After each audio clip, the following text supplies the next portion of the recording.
the last poem in English that's in the middle of the pamphlet. Yes. Over the wall, there points Grandma.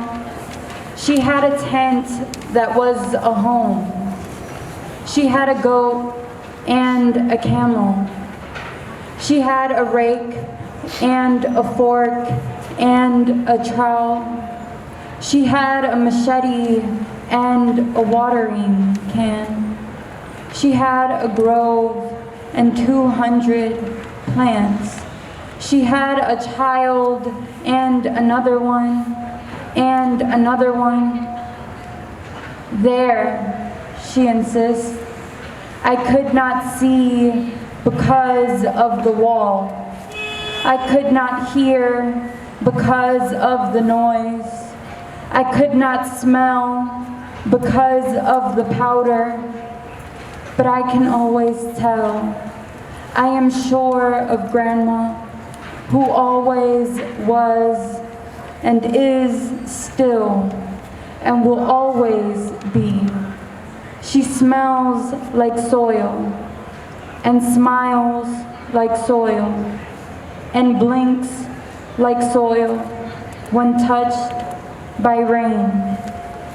She has a house that is a tent.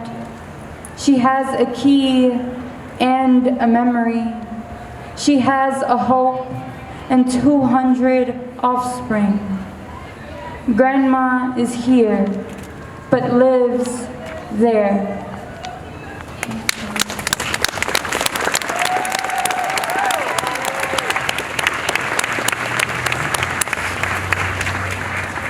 Assalamu alaikum. I greet you all with Assalamu alaikum because I know that is how Dr. Rifat would have greeted you all. And I don't have a poem of his to read, but I have some words that he's written in his book, Light in Gaza, that I want to remind us all of. The wounds Israel inflicted in the hearts of Palestinians are not irreparable. We have no choice but to recover. Stand up again and continue the struggle. Submitting to the occupation is a betrayal to humanity and to all struggles around the world. Those are the words of Dr. Rifat. And though his murder feels like pain that will never go away, though his murder feels irreparable, I know that he is alive in the heavens with the rest of the martyrs. And I know if Dr. Rifat al-Harir was with us today, he would tell us to get up, to stand up, to hold this mic, to speak up. He would tell us not to fall into despair.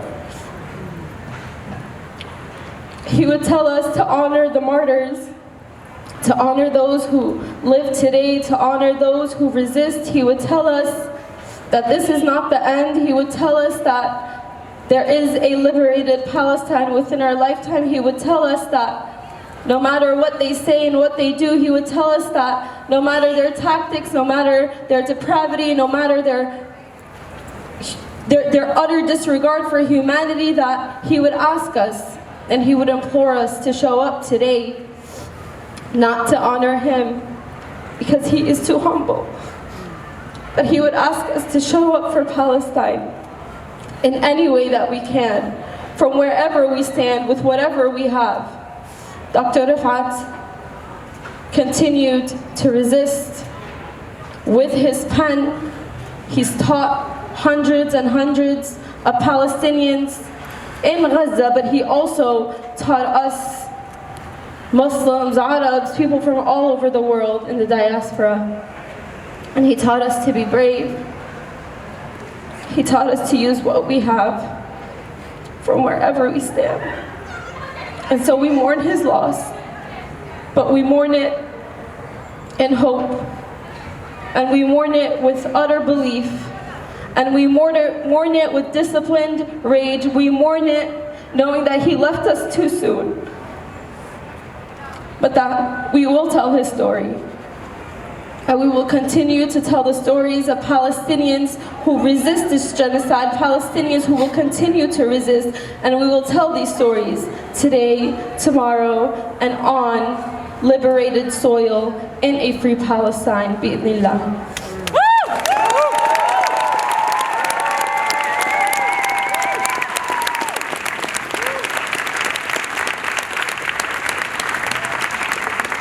This is a poem by Ali Kanafi, and these lines are echoed in Dr. Fat's غير أن الفتى يلاقي المنايا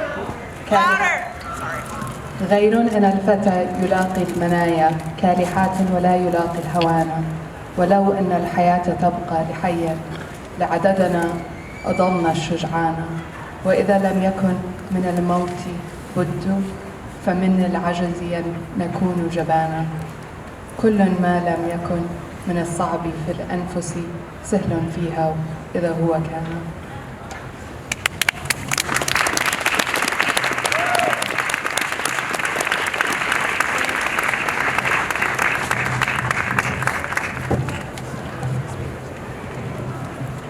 Now I'd like to have a moment of silence, and if you can read it back, that would be also amazing. Feel free to light a candle, say a prayer in whatever language or belief. And we have also someone donated some expo markers in Dr. Rafat's honor if you'd like to grab one. Thank you for joining us all, and free Palestine.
I'm going to read from Dr. Al-Arir's essay in Light on Gaza. But why would Israel bomb a university? Some say Israel attacked the Islamic University of Gaza just to punish its 20,000 students or to punish Palestinians to despair. While that is true, to me, IUG's only danger to the Israeli occupation and its apartheid regime is that it is the most important place in Gaza to develop students' minds as indestructible weapons. Knowledge is Israel's worst enemy. Awareness is Israel's most hated and feared foe. That is why Israel bombs a university. It wants to kill openness and determination to refuse living under injustice and racism. But again, why does Israel bomb a school, or a hospital, or a mosque, or a 20-story building, or an English professor? In Judaism, we say, may his memory be for a blessing, and we have updated this to mean, may his memory be for a revolution. He has commanded us.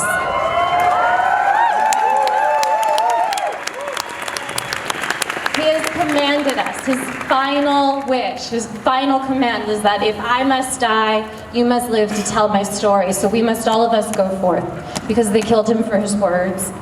And words and awareness are the most dangerous thing in the world. And look at all of us gathered here tonight, aware and dangerous. May his memory be for a revolution. Take a marker, go forth and write, because that's what he commanded us. Free Palestine. Free Palestine!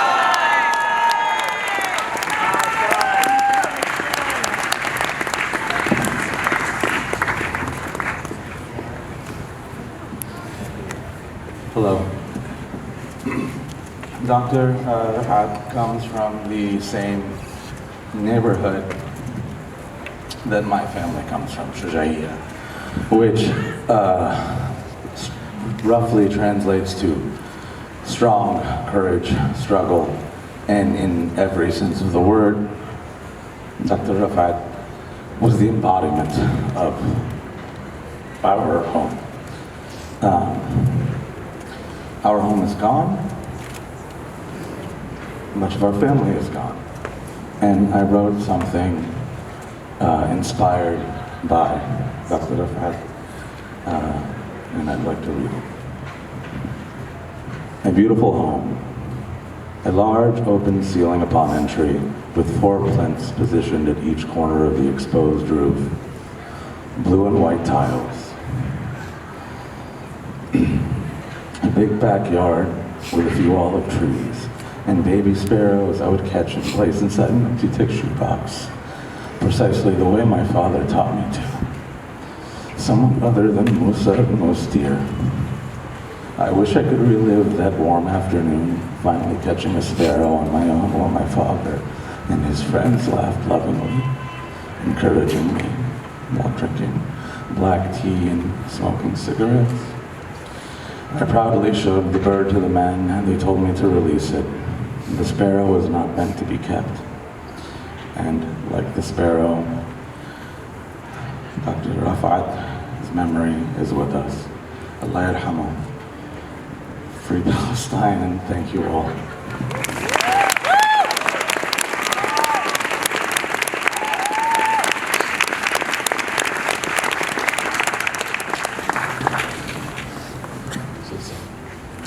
Think of Others by Mahmoud Maris. As you prepare your breakfast, think of others. Do not forget to feed the pigeons. As you wage your wars, think of others. Do not forget those who fight for peace. As you pay your water bill, think of others. Those who are nursed by clouds. As you return home to your home, think of others. Do not forget the people of the camps. As you sleep and count the stars, think of others. Those who have nowhere to sleep. As you liberate yourself through metaphor, think of others. Those who've lost the right to speak. As you think of others far away, think of yourself and say, if only I were a candle in the night.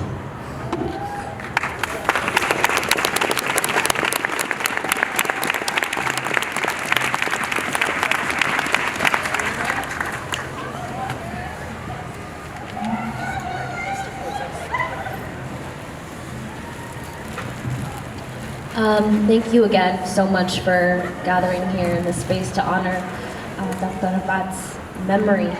I'm going to close us out by reading If I Must Die once more.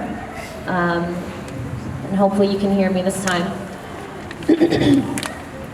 If I must die, you must live to tell my story, to sell my things, to buy a piece of cloth and some strings, make it white with a long tail, so that a child somewhere in Gaza, while looking heaven in the eye, awaiting his dad who left in a blaze and bid no one farewell, not even to his flesh, not even to himself, sees the kite, my kite that you made, flying up above, and thinks for a moment an angel is there, bringing back love. If I must die, let it bring hope, let it be a tale. Thank you all.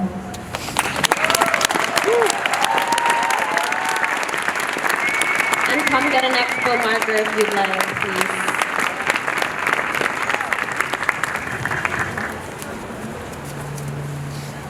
Justice for Rafat.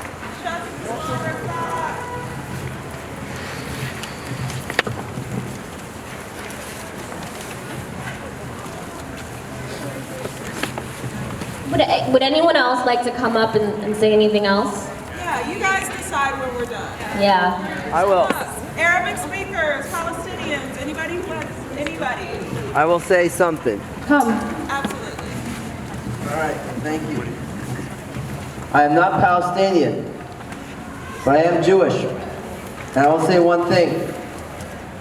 The U.S. likes to think, Biden likes to think, that anti-Semitism and anti-Zionism are the same thing. But he is wrong. It is in fact that anti-Semitism and Zionism are in fact the same thing.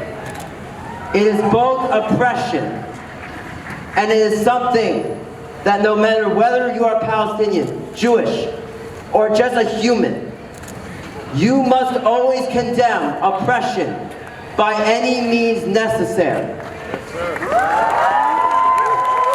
That is why it's important that when you come to these marches, you must remember that you are standing not only for Palestine, but for the right to be a human and for a right to be heard. So I want everybody to say this with me. From the river to the sea, we the people will be free.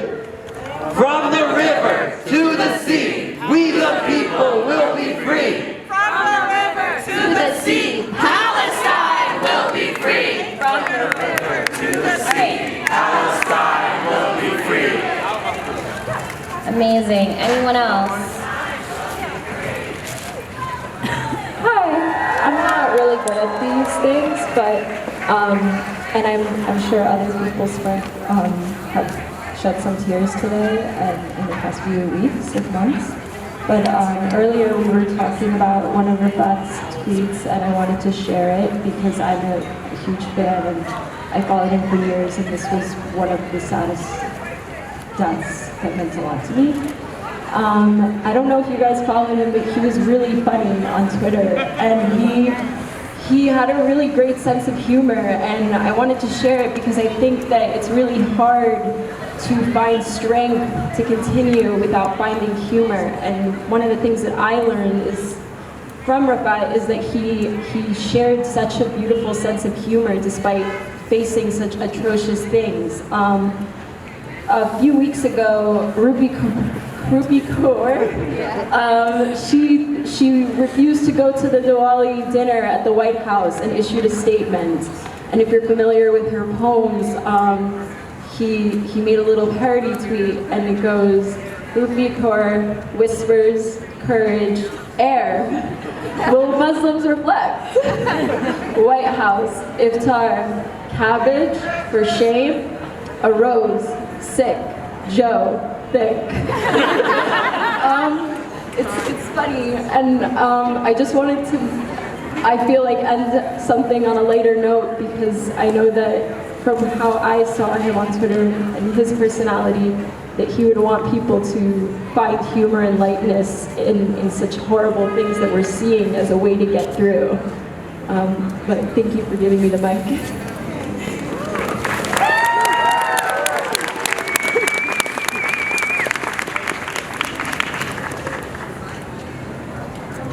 Hi, I'm a mess, but I was just at an event with NYU. I'm not an NYU student, but they had a bunch of kanafa, which is a Palestinian dessert. So I'm going to leave it here for anybody who wants it. It's really good. I had a bunch.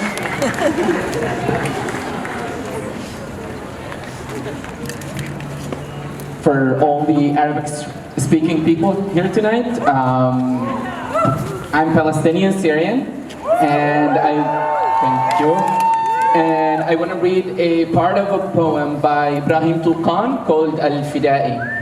لا تسأل عن سلامته، روحه فوق راحته، بدلته همومه كفنا من وسادته، يرقب الساعة التي بعدها هول ساعته، شاغل فكره من يراه بإطراق هامته، بين جنبيه خافق يتلظى بغايته، من رأى فحمة الدجى أضرمت من شرارته، حملته جهنم طرفا من رسالته، هو بالباب واقف والردى منه خائف، فاهدأ يا عواصف خجلا من جراءته، صامت لو تكلم لفظ النار والدم، قل لمن عابه صمته خلق الحزم أبكم، وأخو الحزم لم تزل يده تسبق الفم، وبلادا أحبها ركنها قد تهدم،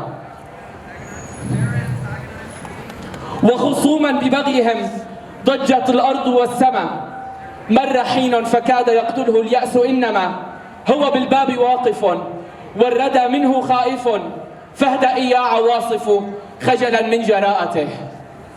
إلى روح رفعت العرير. Thank you.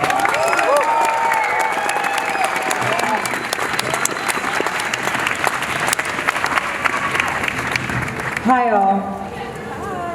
Hi. I just want to say quickly that one of Dr. Rifat's last dispatches from Gaza on Twitter is dated December 3rd, where he wrote, "I wish I were a freedom fighter, so I die fighting back those invading Israeli genocidal maniacs invading my neighborhood and my city." And I think that we all agree that in the most horrible way, his wish has come true. He lived, he fought, he spoke without fear, and his name will forever stand for the freedom of his people. Free Palestine.